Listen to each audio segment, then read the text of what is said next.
जय साहिब के साथियों, मैं आपको सांगला धुनी जिसमें बाबा बंशीदास है उनका संपूर्ण परिचय बता रहा हूँ साथियों। यह सांगलिया धुनी का ये अखंड धुना है जो आप देख रहे हैं और बाबा खेवादास जी महाराज के शिष्य बंशीदास जी महाराज है उनका मैं जीवन परिचय संपूर्ण बता रहा हूँ साथियों। यह आप देख रहे हो सांगला धुनी जिसमें अनेकों अनेक प्रकार के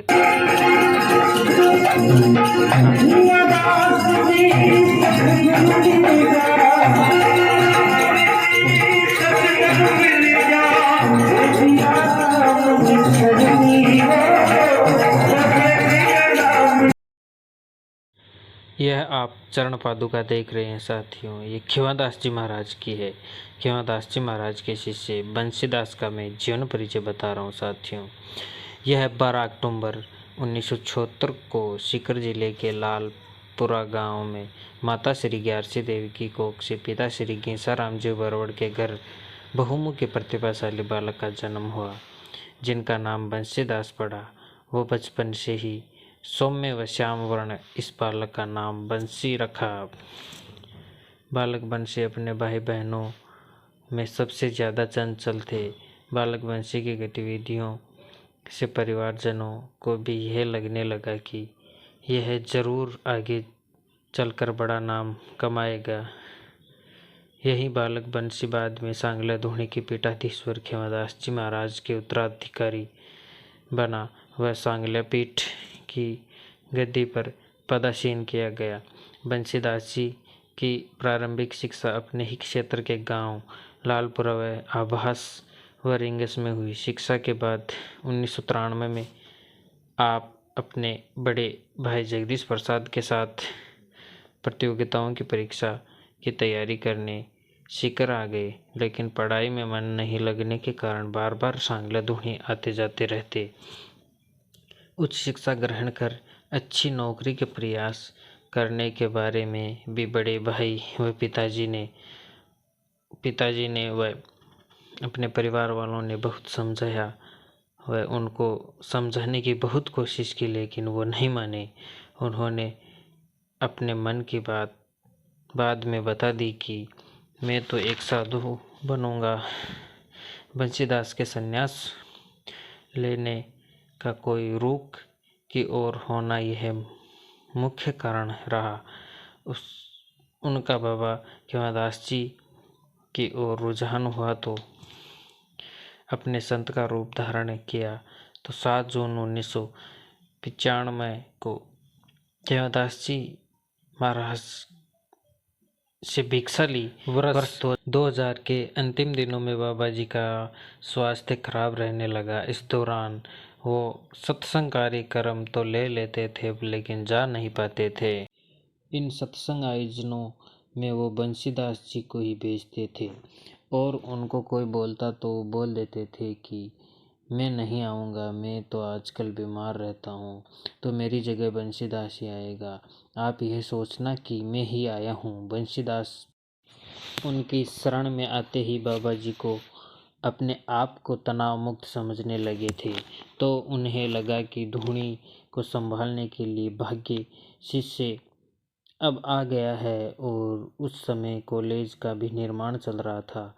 कॉलेज व धुनी के कार्यकाल को बाबा जी ने बंशीदास को सौंपा और वो कार्यकाल बंशीदास की देखभाल में पूर्ण हुआ। संघर्षशील व्यक्तित्व के धनी रहे बाबा खेवादास जी महाराज के ब्रह्मलीन होने के पश्चात उनके उत्तराधिकारी को लेकर जो कुछ सांगला धुनी में हुआ वो किसी से छुपा हुआ नहीं है। बाबा जी के निधन के बाद बाबा जी की गद्दी पर भगतदास जी महाराज को पदासीन किया गया।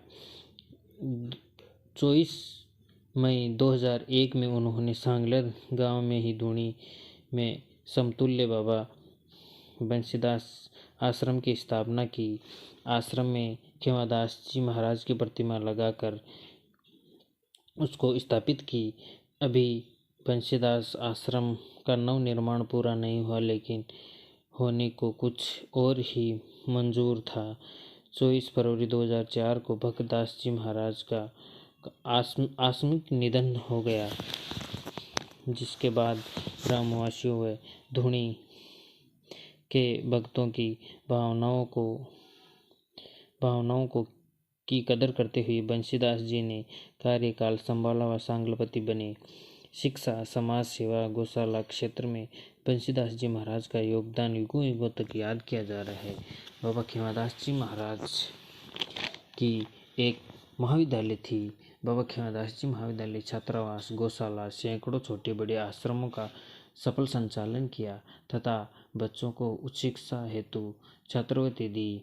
कई गरीब अनाथ बच्चों व बच्चियों की शादियों में भी बाबा जी का अधिक सहयोग रहा।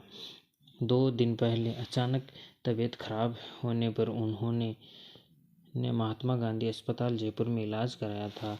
यहाँ सुधार नहीं होने पर रात्रि 1 बजे उन्होंने देश के हजारों भक्त सांगला धुनी के पीठाधीश और बंसीदास के 4 फरवरी 2017 को सुबह 7:40 पर बाबा जी का निधन हो गया और सैकड़ों लोगों को रोते बिलखते छोड़ गए।